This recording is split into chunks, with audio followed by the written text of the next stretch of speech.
Hello guys, what's up? So I'm back again for another tutorial video. So in this video, I will gonna show you how to disable your phone's autocorrect, so if you are interested then keep on watching.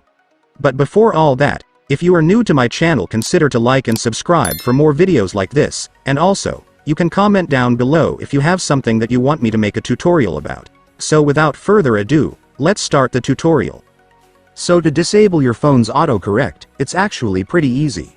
So to do that, first, I want you to go to your phone settings.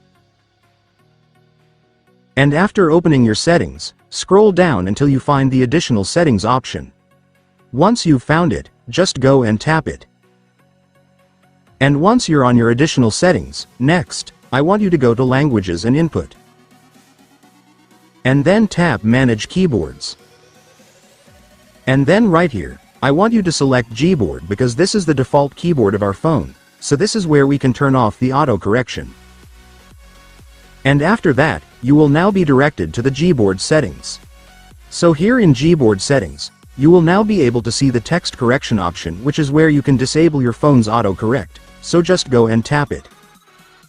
And then after that, you will now see the auto correction right here, so you can now turn it off to disable your phone's autocorrect. And after turning it off, it's done. Congratulations, your phone's autocorrect will now be disabled. But if your phone is still autocorrecting even after doing that, then just shut down or restart your phone, then it will be fixed. And so that's just how you do it, guys. Now that you've watched this video, you can now do it yourself. So that concludes our tutorial video for today. I hope it helped you. Thanks for watching. Goodbye.